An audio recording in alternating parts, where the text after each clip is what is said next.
when we start investigating this Underground Railroad part of the film, it's not just the Underground Railroad. We're finding out about the people, what they were like back then. And there are some similarities that are just as true today as ever, you know, and then there's some differences that are pretty evident, strong. One of the things I tell young people when I'm talking to them about those times is if you can even, it's hard to imagine, unless you're really into history, which I never was, by the way. I had caught the bug about 3 years ago, and now I'm pretty tough to live with, my wife says. I can't stop. But I tell kids that, I said, imagine coming out here and having to go through the tall grasses with a machete, because they're so tall. They're 8 or 10 feet tall in parts. And just to get through, plus a lot of the area at that time was marshy. It wasn't dry like we think of the prairie. It was a marshy kind of prairie, a wet prairie. And so... Hasn't been tiled yet. Right, hasn't been tiled yet, exactly right. So the flat place has been, the places are kind of wet. We have a report that we're doing for this film. It was a report done by a group called the Dragoons. Has anybody ever heard of the Dragoons? Yeah. So the Dragoons, well, they did a number of things, but one of the things they did was kind of chart and kind of get a lay of the land of here, between here, all the way from the river, all the Mississippi, all the way to Des Moines, and further, kind of get an idea of this new territory called Iowa, or going to be called Iowa, of the Iowa. Anyway, in one of the reports, I won't kind of drag that one out, but I will tell you that I was amazed because Lawrence brought this to my attention. They talk about this red road that they came across, coming between here and the Des Moines River Valley and Oskaloosa. And they said this red road, there's been a wagon going ahead of us and it's got these tracks of red. And I'm thinking, oh boy, I wonder if it's blood or what. It was fresh strawberries. It's as far as the eye can see was fresh strawberries. And these guys who were low on food, they had what they said, their beeves, which is, we're milking. So they had oxen or cows that they had some milk, and they had strawberries and cream for a couple of days. They thought they were in heaven, you know? And I just think if you can imagine our prairie not being, in this case, it wasn't tall grasses. This part was a marshy kind of area, wet area, hot and wet, pretty good for strawberries, by the way, most of us who know strawberries. And not good. Strawberries don't like it wet. Right, well, They rot. but interesting, that's an interesting point. My wife is a real gardener, and wild strawberries present themselves different than strawberries today. And my wife was telling me about this. They present on top in a bloom, probably as an adaptation to wetter land, right? So they actually kind of grow as a cover underneath that green cover that we're used to with strawberries, but then they bloom almost like this, and then they have the strawberries kind of dangling up top of the plant. And so that's why when the guy looks across, he sees a whole red, because if I looked at a whole bunch of real strawberries that we grow today, you may not even see the strawberries. You see mostly green, and the strawberries are hiding because it's a drier place. This is what we think, based on everything we know, that those if you look at wild strawberries up on the internet and you look at pictures of them, they all present up top. So anyway, the point is, this area sure looked a whole lot different. The other point I'm making, 1835. that was 1835, so it's before Fairfield even really got settled by maybe there were 20 people here in 1835. When was Fairfield actually sort of established? It was The surveying began in 1837, right. and It was 1839 when the territory was Iowa officially, so it was ahead of schedule, so it's. Right, and then I believe that Jefferson County is 47? 46. 46. So Jefferson Iowa County is 46, as a state. So Jefferson County is later. is 39 when the Iowa territory was founded. Oh, they Oh, can that's start. right, that's right. And when did the town square get established? Oh, that's a little different because the town square in the beginning was a town round. Circle. It was a circle. round. Yeah. And in our first film, you see some pictures of it. We have of it. Yeah, it's I'm from really. Nova Scotia, so this is Yeah. a whole new adventure. So anyway, one of the things I tell the kids is, imagine coming out here and now you're setting up shop. You're coming, a lot of people came from, in the second little wave, a few of them came up from the south. But then that second wave of people came from Ohio and Indiana and those places. And a lot of people, it got settled and they got uncomfortable. So having too many people, there were now 100 people in their town. They kept going west.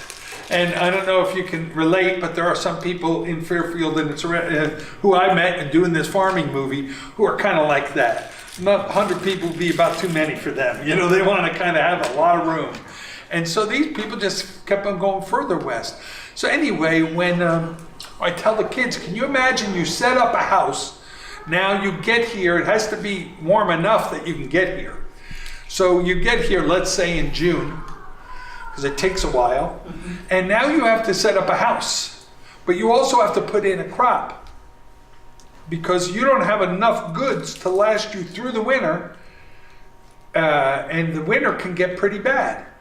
Well, there's this one story of a I'm going to see if I can find it for you because I'd like to read it to you.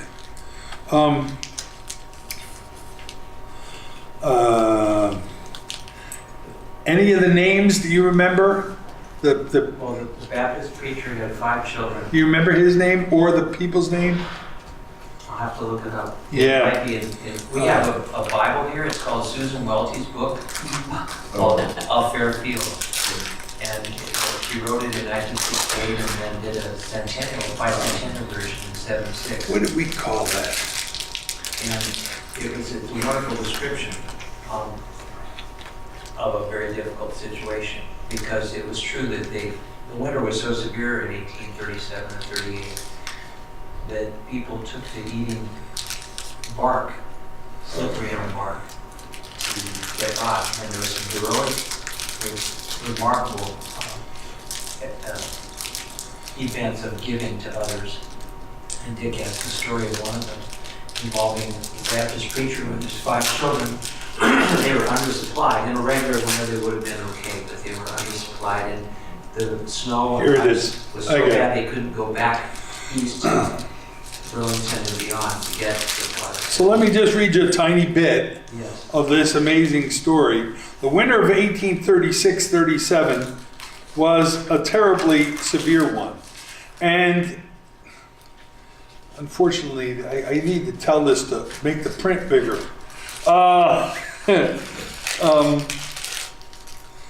And the cabins of the settlers were poor protection against the wintry blasts.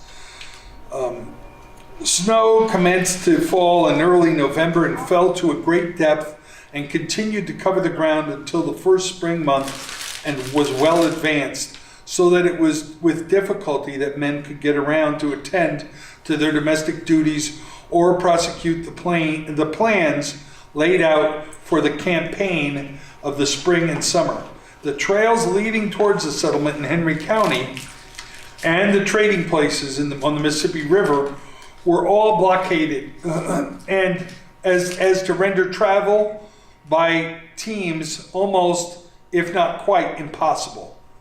Provisions grew scarce, and suffering from hunger followed. This is the first years here. We know how wild it gets, and we're all snug in our houses, right? And we go to Hy-Vee to pick up something to eat, right? Here, there's no Hy-Vee.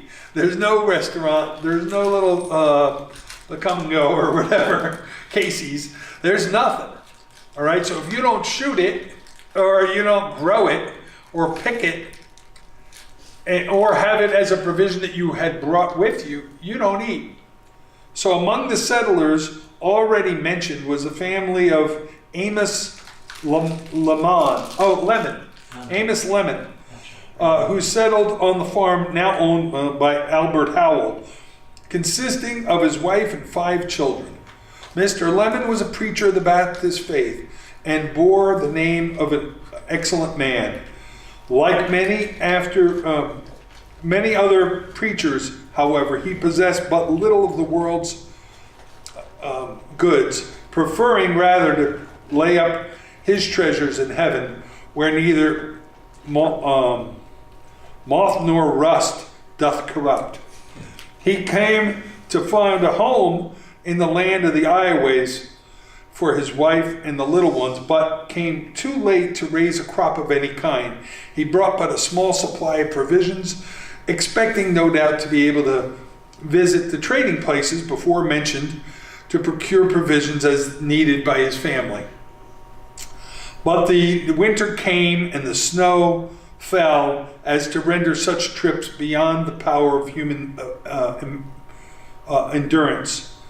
Their scanty stock of provisions disappeared day by day until the last crust of bread was gone, and the family compelled to resort to the bark of slippery elm trees for the means of supporting life. It is sad that they actually subsisted in that way for several weeks before their condition became known and relief rendered.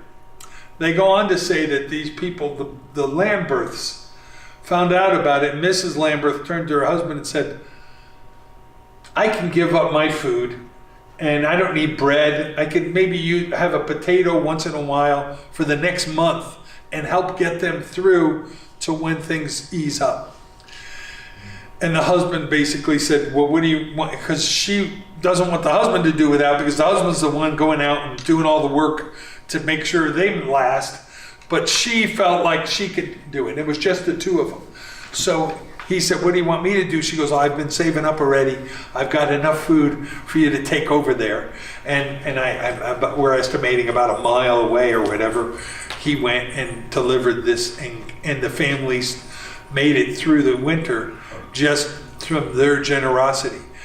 That's the kind of people that were here back then. And that's why this tradition of kind of watching out for each other, that I still see in some of the farmers. I did filming of farmers for this film, and one of the farmers was saying, well, we were done a little early, and my neighbor was hurting. He actually had to go to the hospital, so we helped him bring in his crop. And I'm thinking, the people who don't know farmers, like I didn't before I did this, I realize, you sometimes realize you're not part of their pretty close-knit group, right? But that's why they have a close-knit group, because they watch out for each other, and they have similar activities they do, similar equipment to deal with that activities, a certain kind of lifestyle that they have that they connect to.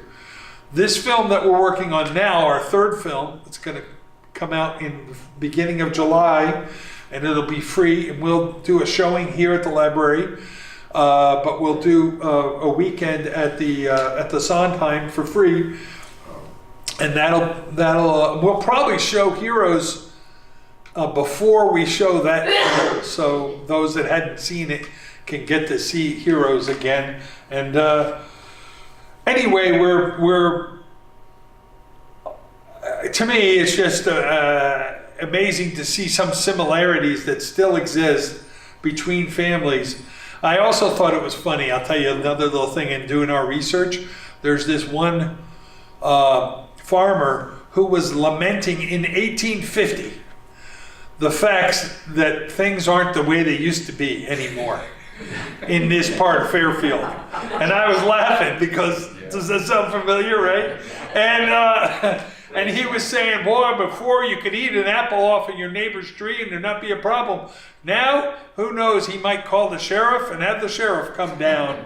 And I was just thinking that was the funniest thing, like reading that and going, well, some things never change, right? And it's always the good old days, right? So I thought that was doing this research. It's been the most fun thing I've ever done.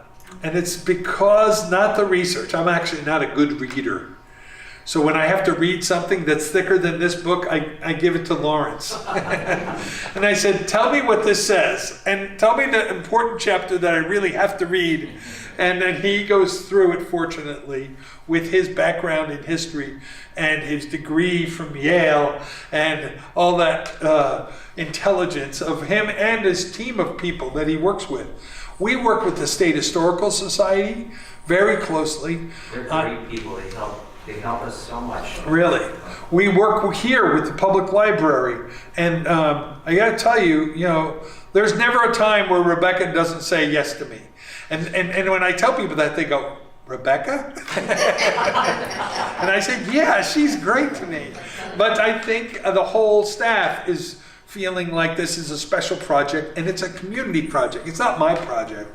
It's really a community project. And I've learned that more. And then Mark at the what's that? At the museum? At the museum, Mark Schaefer has been just wonderful. And a few of the other people, Stan Plum now is working with them, and Stan's been great. Stan's working already on our 4th film. The next film we're gonna do is gonna be about Fairfield business and how the town grew, the government, and you want me to tell you a quick story about that? Okay, I'll tell you. This has got to be one of my favorite stories, actually. I haven't got it perfect, so don't quote the exact words yet, because it's still the next movie, and I haven't gotten there. But when I read the story in something really remote,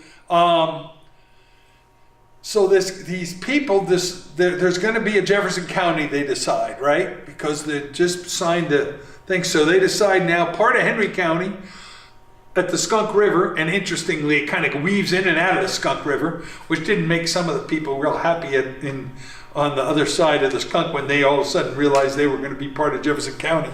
Well, that's a whole nother story. And we, you know about that one, right? And so anyway, these people got together and said, well, how are we going to vote for somebody to represent us? Well, they decided at they had a little fire at night because they were working all day, and they are having a little drink of something, okay? And relaxed a little bit. They're all letting them go, well, I'll tell you what, if we're going to get somebody to represent us, they got to be able to dance the jig. Yeah. If they can't dance the jig, we don't want them to represent us. And they all agreed right there, okay, he has to dance the jig, Of course, it was always he, right? So, so I loved it, because then one guy comes up and goes, well, wait a minute, I'm a Methodist preacher, and I don't dance the jig. I don't dance at all. I don't believe it's something you should do. Well, they said, okay, we'll give an exemption for the preacher. And I thought that was great. And then another guy comes up and says, now listen, I don't dance the jig. I'm from Virginia, and we don't dance the jig in Virginia. So they're all looking and go, you're going to have to dance the jig, or else, I dance, and I forgot the name, but I'm going to call it A reel. It's like, individual dance. it's it has an African American name, like Mumba or something like that, okay? And I'm going to find out what it was, but he obviously learned it from African Americans down south. And what it is, he goes, somebody needs to, Jumba, I think it is, Jumba. Somebody needs to tap Jumba, he says. And somebody goes, I know how to do that. I'm guessing from what they described, and then I looked it up on the internet, and somebody said, this is what this old style of dancing is. It's kind of like tap dancing. Oh. It's a wild kind of tap dancing. So you imagine these people who are now from the North more, and hadn't seen this. And this guy gets up and they go, okay, well, let's see what it is, and we'll let you know. So he says, anybody tap Jumba? And the guy goes, I do. And he's using some kind of spoon on a something, right? And he does this, and the people are hooting and hollering and having a great time. They thought they made him do it again, and then they elected him. I thought that was great. He became one of the two first people that represented Jefferson County. And I thought that was an awesome little story, you know. Those are the kind of stories that you learn about and you go, well, now that I think about it, probably wouldn't be a bad idea today that if we elected people with some of those criteria, we may get more done. But anyway, I'm sorry I go off on these stories, but I hope you like them at least. I do. I think, now you know a little bit about the third film and a little bit about the fourth. So we're going to go back to this Heroes one because I want to tell you a little bit about this. Heroes has 3 sections to it. There are 3 stories I tell in this film. One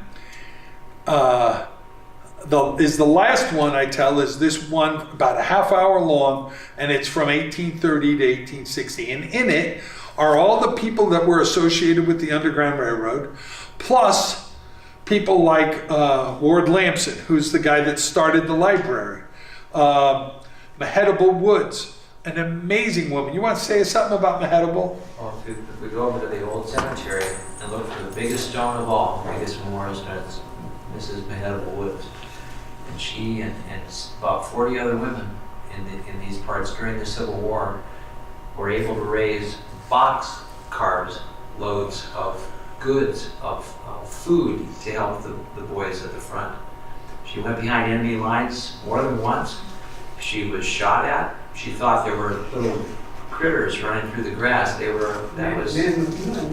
ma'am. It was actually, Pellets. the rolling pellets themselves.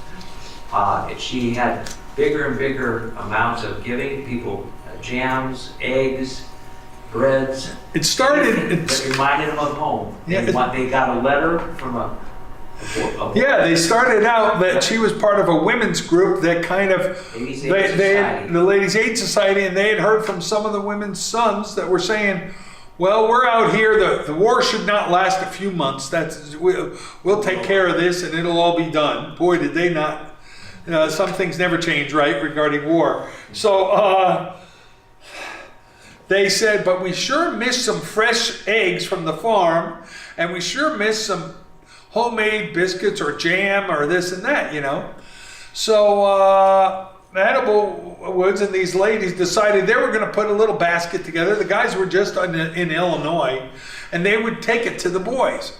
So they took it to the Jefferson County group that was there that had gotten together and were fighting, and they had just started fighting. By the time she got there, they said, oh, this is fabulous. Thank you so much. This is a taste of home.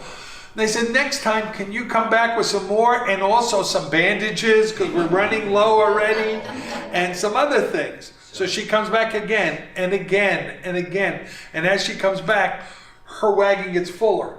And people in Fairfield all start making things for Mehitable Woods to bring by herself to these boys. Eventually, the boys are now with other boys because some unfortunately die and they get pushed together with others. It gets more and more involved, as you know about our Civil War.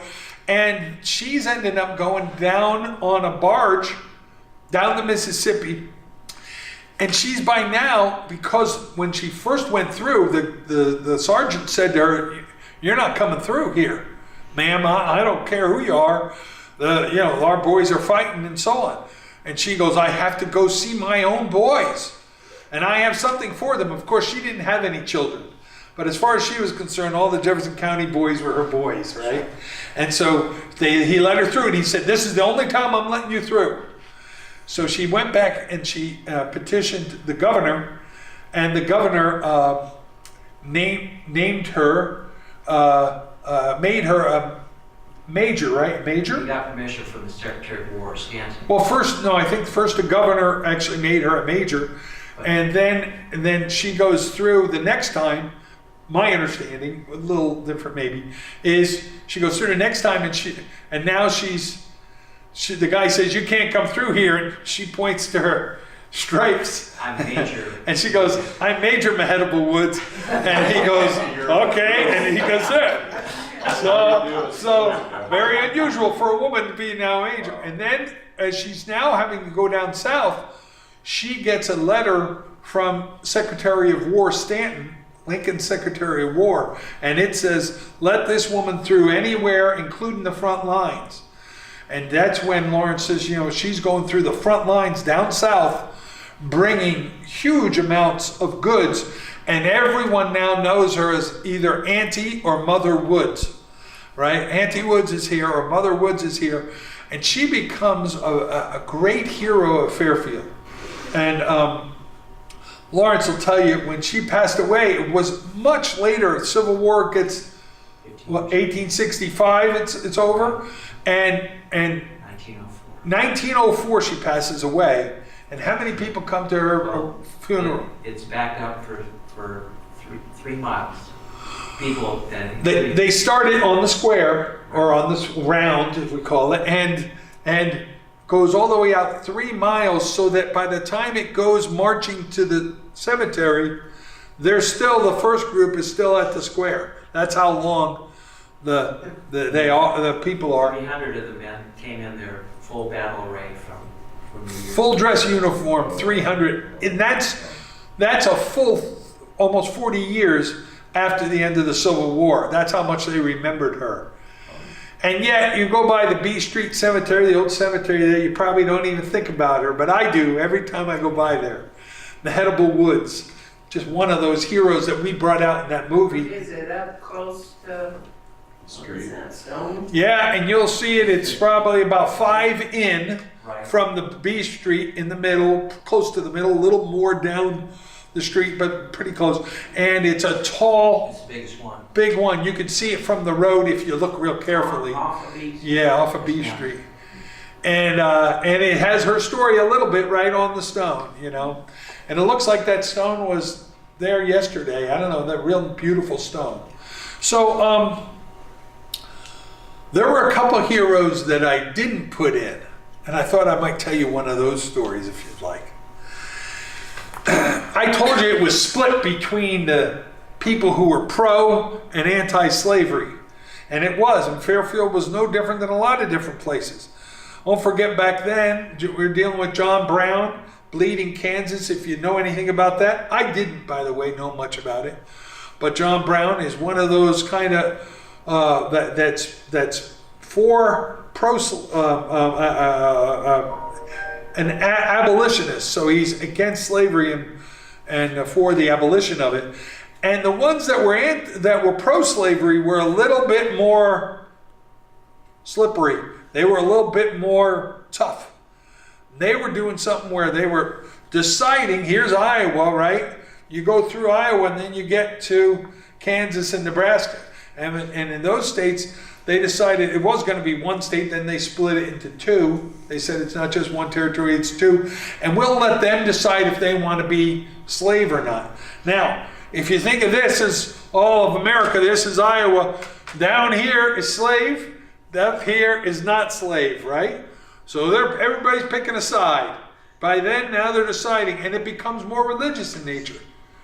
If you believe that every man and every human being is your brother and sister and entitled to salvation, then you cannot treat them like property.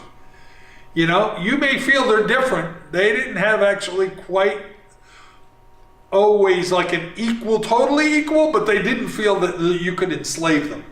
That was just not right.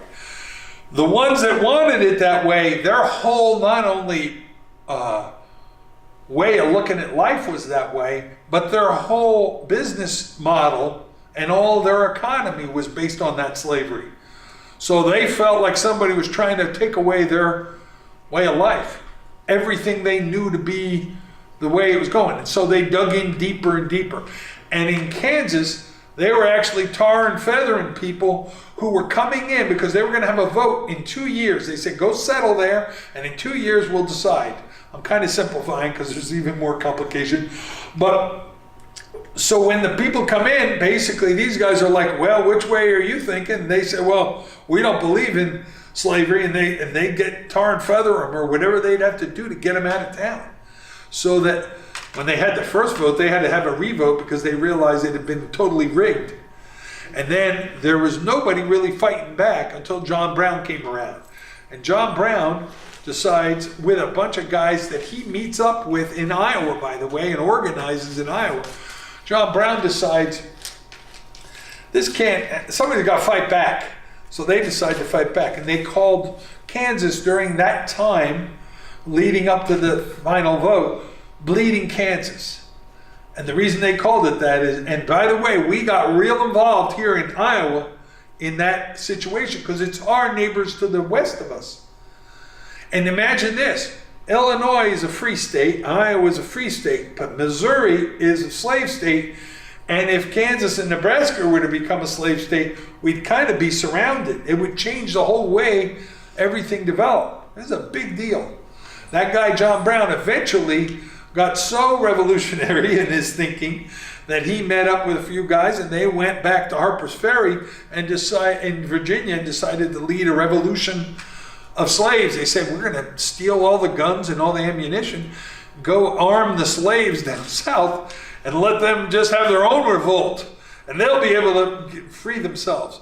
Well, they got caught because the president before Lincoln, who was, who? Buchanan. I should have known from my streets, right?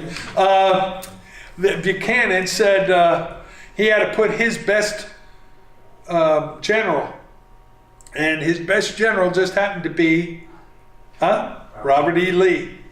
And at that time was a U.S. general. And Robert E. Lee was happy to squash that because he obviously was a very strong Southern supervisor and went on to lead the Confederacy. So very interesting history. John Brown met with people right here. Some people believe right here in Fairfield. He actually, there was a couple here. Yeah. So Rachel Coppock Pierce and her husband James, I believe, were part of the Underground Railroad here. Anybody know the name Coppock? It was a town. It was a town, right? Right in the northeast section of Jefferson County, called Coppock, right on the Skunk. Matter of fact, it's kind of half in Jefferson County and half in Washington? Yeah. And I was there and tried to find the mill that was there at Coppock Mill.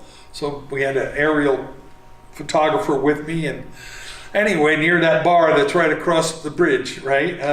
So anyway, Coppock is a guy named John Coppock that started that. And John was cousins with Rachel Coppock Pierce, who married a guy named Pierce. And they came to Fairfield to be a part of the Underground Railroad. As a matter of fact, Rachel was a midwife. She helped with 1,000 births, they say, in her lifetime. She's an amazing woman, powerful woman. Her nephews were, remember the boys' names? The two brothers? Yeah. I have to look it up. Yeah, it doesn't matter. With, Anyway, the two boys, they rode with John Brown. yeah. One of them got caught in Harper's Ferry and got hung with John Brown as a traitor. Although John Brown really didn't die a traitor for most people in the North, John Brown became a symbol of a martyr and a symbol of fighting against this thing called slavery and so on. And that gelled a lot of people together. The other Coppock brother, Edwin, and I forgot the other fellow's name, one of them escaped and got out of there. And but I think 7 men got hung. Interesting bits of history, because John Brown, you've probably heard the song, John Brown's body lies a mouldering in the grave, right? Which eventually, of course, it's the Battle Hymn of the Republic. Anyway, we have a guy named Chuck Mitchell who sang that in our film. You just hear a little bit of it. But Chuck, interesting guy. Anybody heard of Chuck Mitchell? Chuck is just kind of like a Johnny Cash kind of guy who's out, you never see him much, almost like a hermit kind of guy. But Chuck is one of the things that makes him famous. He married a girl named Joni, and Joni Mitchell was a famous musician. And then they divorced, but she kept Chuck's name. And he was a musician at the time too, very active in the scene, and now lives outside of Jefferson County here, and you wouldn't even know it unless you go to Cafe Paradiso. Once in a while, he just shows up out of the blue and sings and plays his guitar. Well, one of the things I wanted to tell you is of all the, did I finish that story? I think I did. So, Well, the Copics are associated with Copic and John Brown and very, very important people in the early history of Fairfield.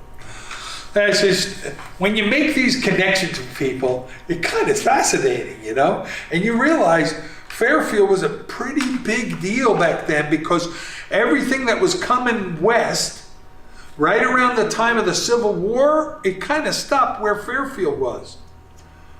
The first Iowa State Fair was in first two. Yeah, in Fairfield, and it was what year? 1854. 54. Just 6 years before the Civil War. Do you follow me? Why was it in Fairfield? Because this is where the center was, right? Des Moines was still Fort Des Moines, right? It was still out in. I've got a map around those times, and it just says Fairfield. It does say it somewhat. I think they just had that. But basically, past Fairfield, it says Indian Territory. That's all it says. So imagine that. This is like the end of civilization. And up north of us, Iowa City was the capital of Iowa, right? That's why they got the dome there and all that. So if you can start to see it that way, you start to see that, oh, and it's an important time in our country's history. And this was kind of what was happening. Once the railroad comes in the 1857, 58, and then by the way, just because it comes in doesn't mean it goes through. It comes in, then it has to go a little further and a little further. By the end of the Civil War, it's really coming through, and at the end they really get it going, right? So that's one thing that's important to know. Is just because it got here doesn't mean All of a sudden. it goes anywhere. Good point. The railroads that came up from Fort Madison to here, it was called the Peavine Railroad, and it just turned around. It was at one of our ghost towns called Collin, had a turntable, and then turned back and went to. Yeah. It just did this. Got you out here. The shuttle, and Right. that's it. So it's like the bridge to nowhere, right? That's right. Have passengers to run around. Well, the passengers had to flag down the trains themselves if there were going to be one. Yeah. The passenger, you stood out there and flagged them down. So to finish, because I do want to finish our thing on time, I want to share one more story with you. I could, as you can imagine, I could tell you a bunch of them. But this is a story that we found that existed before we did our research, obviously, but not many people understood its value until we started really digging into it. It's called a derailment on the railway invisible. And we have them for sale today for $10 if you want one. But you certainly can also find this online, the story itself. We got permission from the State Historical Society to reprint it, and what we added to it was names of people who were associated with anti-slavery from Fairfield and Jefferson County, and also more biography on the guy that wrote it. I'd like to tell you a little bit about it, and I want to read you an excerpt from this amazing story. There was a fella when he was about 10, 12 years old that lived here with his parents named Christian Burkitt, B-Y-R-K-I-T. And Christian would help his parents, who his dad was originally a Quaker, although when he married a non-Quaker, he became Kind of drummed out. drummed out, but still kept to a lot of the Quaker ways. And one of the things he kept to was he was fervently anti-slavery, and they were active in the Underground Railroad here. And they would have their young boy, who happened to be an expert in guns, and he seemed to be I don't know if I'd say precocious, but knew everybody in town. That was the word. Now, I will tell you a little bit. So Christian was asked to bring these freedom seekers, or escaped slaves, as some people call them, who had come through Fairfield, they would hide them in back of near their barn, which was in back of the cemetery, the old cemetery. There was an old slaughterhouse that had been abandoned. I always think that's funny that it had been abandoned because the town was only 10 or 15 or 20 years old, but it was already an old slaughterhouse that was thought to be haunted. And because it was thought to be haunted, of course, if you know anything about slaughterhouses, you know that that's not a big stretch, right? And then, it's always the kind of creepy place in some ways, for some people, because they hear all kinds of noises from there and so on. So, and it's behind the cemetery. So it's got a few things going for it, right? Well, they let the slaves stay there. Why? Because nobody wanted to look there, right? So they'd have him stay there, and then they'd have Christian act like he was just kind of feeding the animals. He'd salt in the stock, as they said, right, with a little bag, but in the bag was actually food. And Christian would come and bring the guy food, or sometimes a group of people, and then later he'd come with his horse and take them north to Pleasant Plain, where they'd have safe passage up through, and sometimes either through Washington or even, what's the place that the Republican Party, Crawfordsville, up those ways. Eventually, maybe to the Mississippi and north to Canada. Yay, Canada. Yeah, so that's right, Canada. Nova Scotia. Canada was ahead of the game. So I'll tell you this because I thought it was fascinating. This kid went on to become our Assistant Secretary of State in Iowa, and a pretty big, important fella. Actually, some of the historical people know him as the first founder of what is known as the Red Book, which is kind of a summary of everything that happened in Iowa, all the information, kind of if you wanted to go there and check out how many crops did people have, how much land got developed, how many houses got built, all that stuff was in the Red Book. Right. Like an annual. And up until very recently, the Red Book was still named the Red Book. In the beginning of the Red Book, they always had a little something about C.S. Burkitt, and thanks to him for starting this. Okay, so when he's 75, C.S. Burkitt comes back to Fairfield, and he's being asked to write something about his hometown, and he writes a story.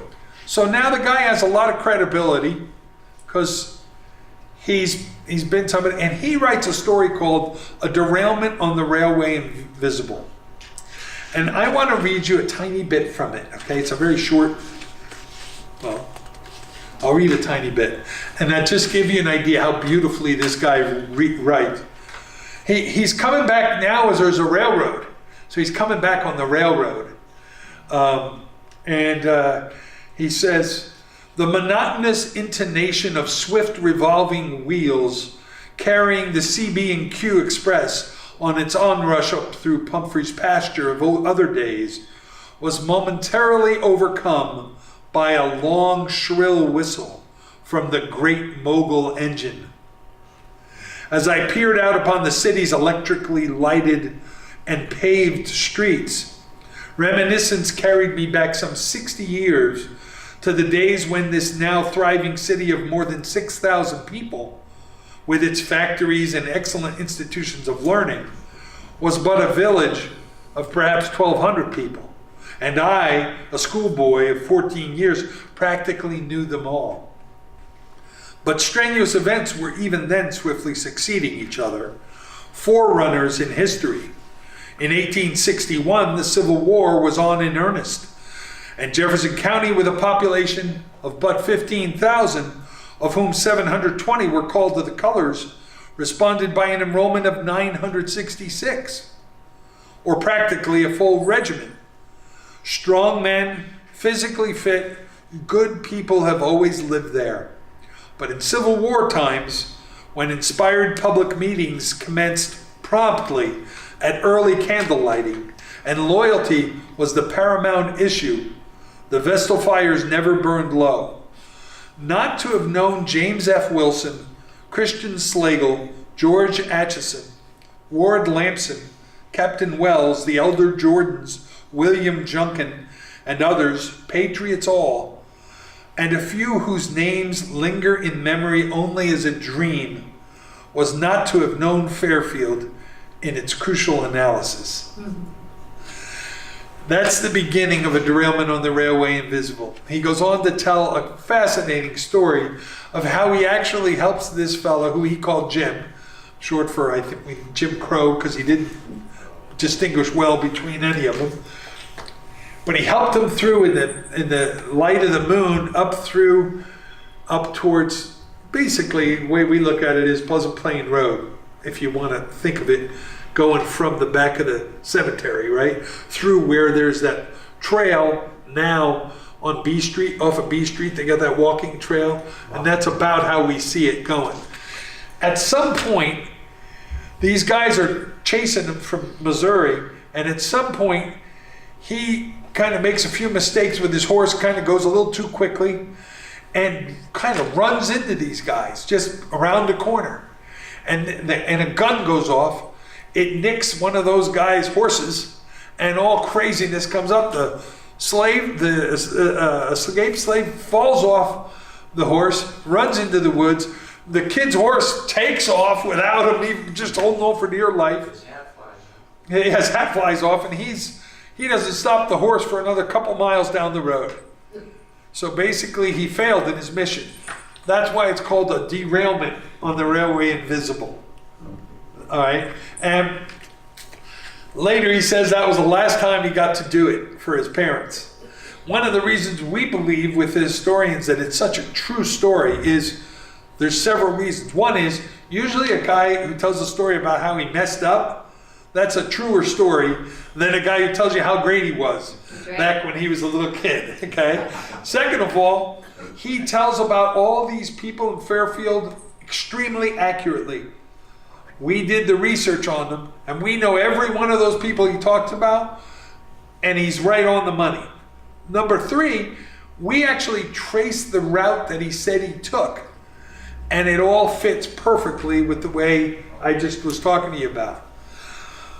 So all three of those things kind of tell us that this is a first-hand account of a kid from Fairfield who actually was a great hero. Did a great job. Even though this time he messed up, he did a great job. And he did something. One of the things I tell when we talk to the kids is, of all the heroes we talk about in our film, from modern day, we talk about all of our veterans. We have a whole section. By the way, if you get on the internet, the part from Hero, you can look up Heroes of Fairfield, and the section, the 15-minute section about our veterans from Fairfield, I actually put on for free online. So you can watch that. It's about 15 minutes. And then this group, including Christian Burkett, but I tell the kids of all the heroes, one little boy who's 12 years old, we estimate when this story actually happened, is the one that we single out as one of the most greatest heroes of our town. So these kids don't need to think that, oh, you got to wait till you're old and gray to be a hero. At 12 years old, this kid was an amazingly brave young man, working with his parents to do something really out of the norm. It was against the law to help in any way at the time. You could be arrested, and these parents felt strongly enough that they even risked their kid being in big trouble and possibly even getting shot or whatever. I think that's an amazing story, and one that we should, the reason why we got it redone with the help of some of the young kids in Fairfield, by the way, part of the Rotary group that actually raised some money for us to print these. And they said, well, if you could charge a little bit for them, and we're giving some to the public school too, and we gave some to the library. But if you can get some money to help for the future movies, they said that'd be great. And I want to thank those kids. They did a great job. But I think this is an amazing story. I think Fairfield has a lot to be proud of in its history, and we're looking forward to continue to bringing the stories of what we call the Fairfield History Series. Just so you know, there'll be 8 films total. We've done 2 of them, Life Before Fairfield and Heroes of Fairfield. we're coming out with a third one called A Place to Grow, and that's coming out in July here. And then we'll do one on business and industry here. And then we'll do one on Parsons College and the history of Parsons College.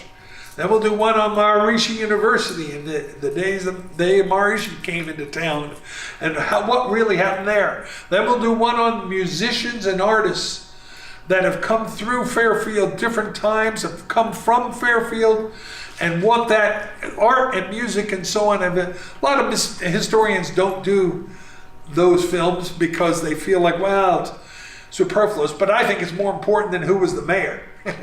I think it's really sometimes. You told Ed that. Yeah, we told Mayor Malloy that, and he agreed. He was okay with that. So we'll tell who the mayors were too. But I think our thing is that we wanted to tell that other side of.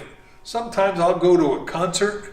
I remember when the Beach Boys came here to town. That was a fun thing for our town, you know. You know, different things and what it does to inspire a community or somebody who comes from here and ends up having a big influence outside of here. And then the last film we'll do is called The Future of Fairfield. And I think that'll be most interesting. We're going to plan a big party. I hope you'll all be there on the square. And I think if some of you know that I used to run the All Things Italian Festival, and we used to have 4,000 or 5,000 people come to that. Well, this time we're going to have a bigger party than that. We're going to try to get some free food or maybe burgers for 25 cents or something fun. And we're going to get the whole square filled up with people from all over Jefferson County who've been parts of the films or have come to watch the films or just want to be counted. We'll have 12 cameras plus 4 drones that will take pictures of everyone waving and enjoying themselves and being counted. And then that picture will be the end of the 4th film of The Future of Fairfield. So everybody who comes to that will actually be in the film that way. And you'll be able to tell your kids and grandkids and so on that look for grandma or grandpa or whatever in that movie. So When is that scheduled? well, I'm on the 3rd one, and each film's taken me a little less than a year. Okay. So it'll be about 4 years from now, I'm guessing we'll film that. And 2025, or maybe 2022. yeah, 2023, something like that, yeah. And I think it'll be fun. I'm already talking to the person at Hy-Vee about having some free food, and they'll say, well, talk to whoever's the manager then, because who knows? What time of the month of the year? We'll definitely do it in the nice weather. Summer. In June sometime or July, and we'll have a good time. I think The 4th of July. Yeah, right. It'll be something good. I promise you. I'm good at throwing a party. Yes. And I've told the mayor from the beginning that's one of the things I'm doing that is part of this whole process. So he's already figured it out. Well, I want to thank the Greater Jefferson County Foundation, who've been very supportive of our films, and the city of Fairfield, the Lost Funds, the Mazda Barnes, who's been really helpful to us, the library here, who's had us here today and helped us along the way, the state archaeologist's office and the state historian's office, and of course our Jefferson County Museum, and all the people who are helping us out with this. Please share this with anybody you know. You can go on Vimeo.com and actually see the films. They cost $3.99. You can come here to the library, and we have free copies of the DVDs that you can actually watch them right here if you want. We might even make a few more available if, I don't know if people can check them out or not, but That'd be good. yeah, but we'll figure it out, and we want everybody to see these films, because my feeling is, in a thick book like Susan Fulton Welty wrote 50 years ago, that was the way you got information across to people. But today, some of the kids aren't going to read that thick book, No. telling you about who was who and who's what. But if you give them a movie that maybe is written, a lot of our aerial views are really beautiful, people giving us awards and so on for our camera work and so on, it makes it interesting enough that maybe somebody takes an interest. and does a little more homework, because there's a lot to know still that's not known about what made our life the way it is today. You know, we take a lot for granted, but it's usually that we're stepping in footprints that somebody else paved the way for us. You know, I'm just share this one last quick thing with you. I am becoming so good at when I started the Fairfield Farmers one film that I'm working on now, I knew nothing about farming. I mean, virtually nothing. Like, for example, I thought each corn stalk is about 8 to 10 feet tall, right? Well, how many ears of corn on each corn stalk? I thought, well, there's got to be at least 8 or 10 ears of corn. I mean, they go like that. Well, you know, you're a farmer, right? How many on each? Just one. One ear on each stalk of corn that are 8 or 10 feet tall. Just one. And I'm going to tell you, I've interviewed all kinds of people here, some with advanced degrees. And they go, oh, probably 5 or 6. And I said, no, just one. Maybe 2, if it happens to grow that way, right? A little one, right? So I love asking old-time farmers. I go, how many ears of corn? He goes, what do you mean? I go, how many ears of corn on a big stalk? 1, just 1. 1 big ear, that's all I want. And I love the way they look at me incredulously, like, you didn't know that, Dick? You know? I said, I do now. I'm even getting to the point where I call Salina Road Salina Blacktop. Now you know that I'm starting to learn a few things, right? I even met the guy who said his father actually did the blacktop out there. So you start to people share stories. I met Mary Switzer, who owns the oldest working farm here in Jefferson County. 1843. As a matter of fact, when I called Mary, she's 93, and 94. I called her up and I said, hi, Mary, this is Dick DeAngelis from the Fairfield History. She goes, I don't want to buy anything. And she almost hung up and I said, wait. And I finally got to the point where she gave me David's phone number. And actually, she took my phone number and called David. And David called me, her son. And we talked and I interviewed them, and I've gotten a chance to enjoy that. But I've also had a situation where we were filming on her property, and there were some farmers there doing some early harvesting. And I told Jason Strong, who is so fantastic, and our director of photography, and I said, get out there and just start farming from the road. I said, it's legal to farm to take the shot. And he goes, I don't know, but there's a farmer there. I'm not going to. I said, go ahead. Just start shooting. I'll take care of anything else. And he didn't want to, but he did, fortunately. And as he did, of course, the fella who was farming there, his name was Gary Adam, he starts walking right at us. And he says, can I help you? And I don't know if any of you know what "can I help you" means in farmer talk here in Jefferson County, but it doesn't mean "can I help you." It means get the heck off of my property. Stop filming or whatever you're doing. And I said, oh yeah, I'm Dick DeAngelis, da-da-da-da-da. And I gave my own little dance. And he goes, oh, Dick, he goes, I watched both of your movies. He goes, those were great. He goes, come on in. And he welcomed me in.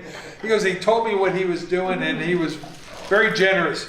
And I thought about it. I thought, that's part of why I'm doing this, is to reach out to everybody and say, hey, we have all more in common with each other than we disagree about. That's right. And let's see if we can figure a way to enjoy some of that. There's plenty of talk about all the things we disagree about, and I'm not saying those that exist. There's a lot of things that we have in common. One of them is our history. I've lived here 40 years. I brought up 5 children here. This is now my home. This is as much my home as it is anybody else's. And one of the things I learned is some of the people who've done the most amazing things in Fairfield only lived here for 8 years and then moved on. But they had a lasting impact. There were no 5th generation people back in 1850. They were all newcomers. You know, they were all newcomers, and they all treated each other like, hey, we're here, we're all here. Let's figure a way to get along. Unless somebody was stealing cattle or horses, in which case they were moved along pretty quickly. All right, so I'm just enjoying doing this process because I think in some way brings us all a little closer together, learning about what we all have in common. Yes. I just wanted to add, I'm from Nova Scotia, Canada.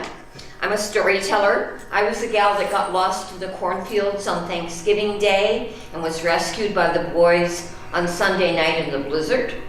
I came back, I've been coming since '83, and we had our first ever storytelling festival on December 21st, once upon a winter solstice. Mayor Ed Malloy got up to give us the welcome and told us an amazing story how on Christmas Eve in 1974 in Halifax, Nova Scotia, while playing in a national basketball championship, he lost his first front tooth. I'm known as Terry the Tooth Fairy to children. I spent 14 years in children's dentistry. To help celebrate our upcoming Hallelujah finale, I'm enrolling now at 73 in the David Lynch Filmmaking School because I'm making documentaries on famous women. But my family, 73 years ago, started serving lobsters. And when we have this celebration, I'm going to suggest that we fly in lobster from Nova Scotia. There you go. That sounds like a plan. I'm in. I like lobster. I think, and you know that a 1 pound lobster is already 7 years old, and legally in Canada you cannot catch or serve a lobster unless it weighs a minimum of 1 pound. We just found a navy blue lobster this winter who was 40 pounds, so at 40 pounds times 7, how long has he been skirting around the floor? You know, it's 1:15. I want to conclude our official thing. If we want to stay and discuss, that'd be great. But any last second questions from anyone? If you do have them, just stick around. I'll be happy to answer them. Thank you for having me. I appreciate you coming today. Thanks a lot. Thank you, Dick. All right.